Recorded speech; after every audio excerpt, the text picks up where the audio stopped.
शुरुआत छत्तीसगढ़ के साथ करेंगे, जहां दक्षिण बस्तर के आदिवासी बाहुल्य क्षेत्र में लोकतंत्र का पर्व पहले चरण में होना है। 7 नवंबर को बस्तर संभाग की 12 सीट और राजनांदगांव की 8 सीटों पर मतदान होगा। इन नक्सल प्रभावित क्षेत्रों में शांतिपूर्ण तरीके से मतदान संपन्न कराना चुनाव आयोग के लिए हमेशा से बड़ी चुनौती रही है। यही वजह है कि हर बार की तरह इस बार भी बस्तर और राजनांदगांव के नक्सल प्रभावित क्षेत्रों में हजारों की संख्या में सुरक्षा बलों को तैनात किया गया है।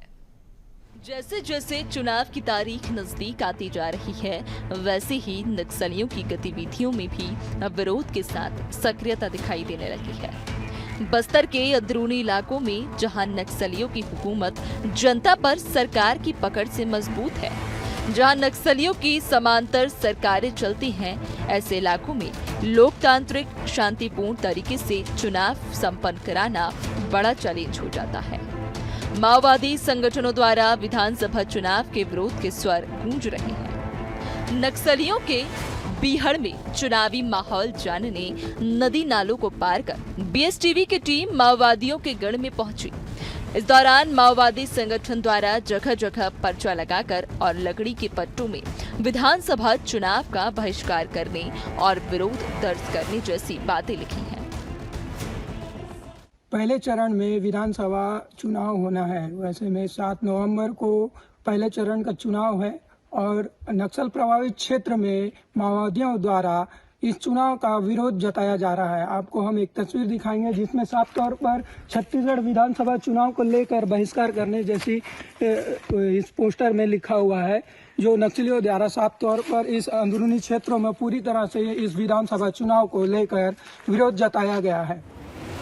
नक्सली इलाकों में चुनावी माहौल की ग्राउंड रिपोर्ट जानने के लिए बीएसटीवी की टीम बस्तर संवाददाता के शंकर और सुकमा संवाददाता नवीन कश्यप नक्सलियों के गढ़ में पहुंचे।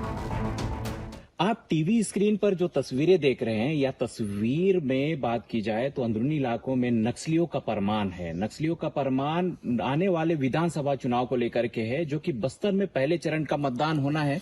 और ऐसे में बात की जाए तो जो तस्वीरें हैं, जिस तरीके से 7 नवंबर को जो मतदान होना है, इसके विरोध को लेकर के नक्सली जो कि अंदरूनी इलाकों में पूरी तरीके से अपना परमान जारी कर रहे हैं। ऐसे में बीएसटीवी की टीम नक्सलियों के मांद इलाके में पहुंची है और उस इलाके में बीएसटीवी की टीम जो कि चुनावी कवरेज करने जा रही है और लोगों से बात करेगी। ऐसे में यह तस्वीर है और तस्वीरों में जिस तरीके से देखा जाए तो नक्सली पूरी तरीके से चुनाव का बहिष्कार कर रहे हैं, तो दूसरी तरफ शांतिपूर्ण तरीके से चुनाव संपन्न करने की पूरी तैयारी जो कि चुनाव आयोग ने कर ली है। ऐसे में देखना यही होगा कि यह चुनाव कितने हद तक के प्रभावित होगा नक्सलियों के इस फरमान से। और वहीं दूसरी तरफ देखा जाए तो चुनावी आयोग ने जो तैयारियां की है, कितने मतदाता जो कि मतदान में प्रतिशत की बढ़ोतरी होगी, ये रिजल्ट ही बताएगा। जहां बस्तर के दंडकारण्य इलाके में नक्सलियों ने फरमान जारी कर दिया है।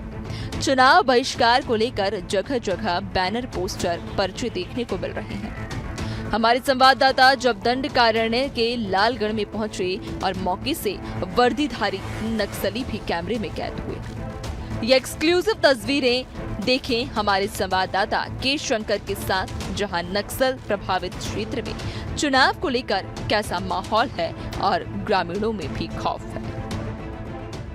बीएसटीवी की टीम पहुंची अंदरूनी इलाके में, जो कि अंदर के जो हालात को जानने की कोशिश कर रही है कि अंदर चुनाव को लेकर के क्या कुछ तैयारियां पूरी तरीके से कर चुके हैं और कितनी तैयारियों को लेकर के साथ ही साथ माओवादी किस तरीके से विरोध जता रहे हैं, इसको कवरेज करने के अंदर पहुंची हुई थी। और तस्वीरें देखिए, तस्वीरें एक्सक्लूसिव तस्वीरें हैं और तस्वीरों में आप सीधे तौर पर देख सकते हैं कि माओवादी हैं और कहीं न कहीं अंदरूनी इलाके में विधानसभा चुनाव को लेकर के देखा जाए तो जो विरोध जताया जा रहा है। और साथ ही साथ अब अंदर देखने वाली बात यही होगी कि आने वाले 7 तारीख को जो चुनाव होना है और इस पर कितना प्रभावित होगा, ये वक्त ही बता पाएगा। हम आगे बढ़ते गए, फिर कुछ ग्रामीण क्षेत्रों में हुए विकास को लेकर जब ग्रामीणों से बात की तो ग्रामीणों ने कहा कि गांव में किसी भी तरह के विकास कार्य नहीं हुए, ना ही यहाँ चलने को सड़कें हैं और ना ही कोई अन्य सुविधा। ग्रामीणों से बातचीत के दौरान ग्रामीणों का साफ तौर पर कहना था कि विकास नहीं हुआ है, इसलिए मतदान भी नहीं होगा। कई इलाकों में आज भी सरकार पहुंच नहीं पाती है। वहीं इन अंदरूनी क्षेत्रों में माओवादियों की जनताना सरकार सक्रिय है और चुनाव बहिष्कार कर रही है। ऐसे में साफ तौर पर कहें तो इन क्षेत्रों में मतदान होना संभव नहीं है। पहले चरण में चुनाव होना है, ऐसे में बीएस टीवी की टीम जो कि अंदरूनी इलाके में कवरेज कर रही है, ताकि अंदरूनी इलाके में जो हाल है वो जानने की कोशिश करती है कि इस बार का जो मतदान है, ऐसे में अंदर के जो ग्रामीण है वो कैसे सोचते हैं चुनाव को लेकर के, वो हम जानने की कोशिश करते हैं कि कितना विकास हुआ है जानने की कोशिश करते हैं। अच्छा, आप बताइए, आप कौन से गाँव से हैं? जी मैं तुलम पहाड़। तो विकास हुआ है आपके गाँव में? जी मेरे गांव में विकास नहीं हुआ सर। नहीं हुआ है? नहीं हुआ सर। तो अभी चुनाव है, आपको पता है क्या? जी पता है सर। तो इस बार क्या लग रहा है, चुनाव में आप अपना वोट देंगे नहीं देंगे? जी विकास नहीं हुआ तो वोट कैसे देंगे सर? अच्छा, तो मतलब विकास नहीं हुआ है तो वोट नहीं दोगे? जी नहीं देंगे सर। अच्छा, तो जिस तरीके से देखा जाए तो अंदर जिस माओवादी बैनर पोस्टर के माध्यम से भी विरोध जता रहे हैं, है ना? जी जी। खुलेआम विरोध जता रहे हैं, तो ऐसे में क्या लगता है आपको कि अंदर वोटिंग वगैरह होगा नहीं होगा? जी अंदर वोटिंग नहीं होगा सर। नहीं होगा। जी अभी आपको पता होगा कि 7 तारीख को चुनाव है, ऐसे में अंदरूनी इलाकों में जो कि हम देख पा रहे हैं कि बैनर पोस्टर भी लगे हुए हैं, माओवादी बहिष्कार भी कर रहे हैं, ऐसे में क्या लगता है आप 7 तारीख को चुनाव देंगे नहीं देंगे, वोट अपना देंगे नहीं देंगे? हम लोग 7 तारीख को नहीं वोट नहीं देंगे, सही हमारा गांव वाले भी कोशिश किए सर, हम लोग नहीं देंगे करके कोशिश किए पूरा लोग। अच्छा, आपके गांव में विकास नहीं हुआ है क्या? विकास नहीं हुआ है सर, पूरा ऐसी है। अच्छा, तो क्या लगता है, क्योंकि पिछले बार तो जो वर्तमान में जो कांग्रेस की सरकार है वो तो बोली थी कि मतलब आदिवासियों के लिए काम करेंगे, ऐसे में क्या लगता है, क्या बोलेंगे आप? कि हमको जमीन चाहिए, कुछ चाहिए ऐसे कि उनको कोशिश करके पूरा जनता लोग भी ऐसे कोशिश कर रहे सर कि हमको वोट नहीं चाहिए करके पूरा कोशिश कर रहे। देखिए, ग्रामीणों का साफ तौर पर कहना है, ग्रामीणों का कहना है कि अंदरूनी इलाकों में जो कि इनके लिए जो जनहित के जो मुद्दे हैं, इनके साफ तौर पर कहना है कि विकास नहीं तो वोट नहीं। ऐसे में अंदरूनी इलाके में जो कि माओवादियों का भी फरमान है कि इस तरीके से लोकतंत्र के महापर्व विधानसभा चुनाव का बहिष्कार किया जा रहा है। अब देखने वाली बात यही होगी कि अंदरूनी इलाकों में जो कि चुनाव आयोग चुनाव को संपन्न करने के लिए शांतिपूर्ण तरीके से संपन्न करने की पूरी तैयारी तो कर चुका है, लेकिन इसका असर अंदरूनी इलाकों में कितना देखने को मिलेगा ये वक्त ही बताएगा। बस्तर में शांतिपूर्ण तरीके से चुनाव कराना बेहद ही चुनौतीपूर्ण है। हमेशा से ही माओवादी चुनाव में बाधा उत्पन्न करते हैं और सभी राजनीतिक चुनावों का बहिष्कार करते हैं। बस्तर संभाग का सुकमा, दंतेवाड़ा, बीजापुर, नारायणपुर, कांकेर, इन सभी जिलों में नक्सलियों की मौजूदगी बनी रहती है और इन जिलों में अपनी उपस्थिति दर्ज कराते हुए नक्सली छोटी बड़ी घटनाओं को भी अंजाम देते हैं। इस लिहाज से अगर देखा जाए तो बस्तर संभाग के अंदरूनी इलाकों में चुनाव शांतिपूर्ण तरीके से कराना सुरक्षा बल के जवानों और निर्वाचन अधिकारियों, कर्मचारियों के लिए बेहद ही चुनौतीपूर्ण है। हालांकि शांतिपूर्ण तरीके से चुनाव संपन्न कराने के लिए बस्तर संभाग में जवानों ने भी अपनी कमर कस ली है और सीमावर्ती क्षेत्रों में चेकिंग के साथ नक्सल विरोधी अभियान भी तेज कर दिया है। साथ ही बस्तर संभाग में करीब 1 लाख जवानों के सुरक्षा के साए में 2023 का विधानसभा चुनाव संपन्न कराया जाएगा। बस्तर आईजी सुंदरराज पी ने कहा कि गैर कानूनी और प्रतिबंधित सीपीआई माओवादियों की लोकतंत्र के विरोध में हमेशा से एक विचारधारा है। यह हमेशा चुनाव के दौरान मतदान के दलों पर हमला करना, सुरक्षा बलों को टारगेट करना या अन्य चुनाव संबंधी गतिविधियों में बाधा डालने का काम करते हैं। लेकिन बीते चुनावों में ऐसी घटनाओं पर भी कमी आई है।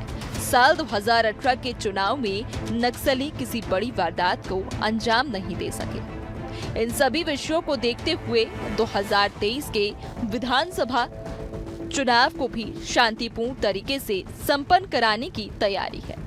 लगातार बस्तर संभाग के अलग अलग जिलों में सभी प्रकार का ऑपरेशन और सीमावर्ती इलाकों में चेक पोस्ट लगाकर चेकिंग की जा रही है। बस्तर पुलिस के पास पहले से ही स्पेशल फोर्स है जो इस काम में जुटी हुई है। आगामी 7 नवंबर को छत्तीसगढ़ विधानसभा चुनाव के जो फर्स्ट फेज इलेक्शंस है बस्तर संभाग के 12 विधानसभा में संपादित होगा। इस चुनाव को काफ़ी सुरक्षित एवं व्यवस्थित तरीके से एग्जीक्यूट करने के लिए हमारा पूरा होमवर्क हो चुकी है। हमारे पास पहले से जो सुरक्षा बल हुआ तो उसके अलावा बाहर से भी अतिरिक्त बल आवंटन हुआ है। इन सब सिक्योरिटी फोर्सेस को मतदान केंद्र तक तैनाती करके और साथ साथ इलाके में प्रभावी रूप से नक्सलवादी अभियान को भी संचालित की जा रही ताकि समस्त चुनाव संबंधित प्रक्रिया है काफ़ी सिस्टमेटिकली संपादित कर सकता है। इसी दृष्टिकोण से सभी हमारा तैयारी हो चुकी है और आगामी दिनों में भी चरणबद्ध तरीके से जो P-1 P-2 ऐसा करके लगातार हमारा एक कैलेंडर शेड्यूल बना हुआ, उसी हिसाब से सभी कार्रवाई को हम एग्जीक्यूट करेंगे। 7 नवंबर को विधानसभा चुनाव के लिए मतदान बस्तर संभाग में किया जाएगा। इस प्रक्रिया को सुरक्षित और शांतिपूर्ण तरीके से संपन्न करने के लिए सुरक्षा व्यवस्था की कड़ी तैयारी की गई है। पहले से ही बस्तर पुलिस के पास डीआरजी, एसटीएफ, कोबरा और केंद्रीय अर्धसैनिक बल सीआरपीएफ, बीएसएफ, आईटीबीपी के जवान तैनात हैं। इसके अतिरिक्त बाहर से भी चुनाव आयोग के माध्यम से अतिरिक्त बल प्राप्त होगा। इन सभी सुरक्षा बल के जवानों को आवश्यक इलाकों में तैनात किया जाएगा और जिन इलाकों में नक्सल विरोधी अभियान चलाया जा रहा है वहां सुरक्षा बल के जवानों की संख्या को बढ़ाकर और तेजी से ऑपरेशन चलाया जाएगा। इसके लिए पहले से ही होमवर्क किया गया है ताकि सुरक्षा व्यवस्था तगड़ी हो सके और चुनाव का कार्य सुरक्षित रीति से संपन्न हो सके। BSTV के लिए बस्तर से के शंकर और नवीन कश्यप की रिपोर्ट।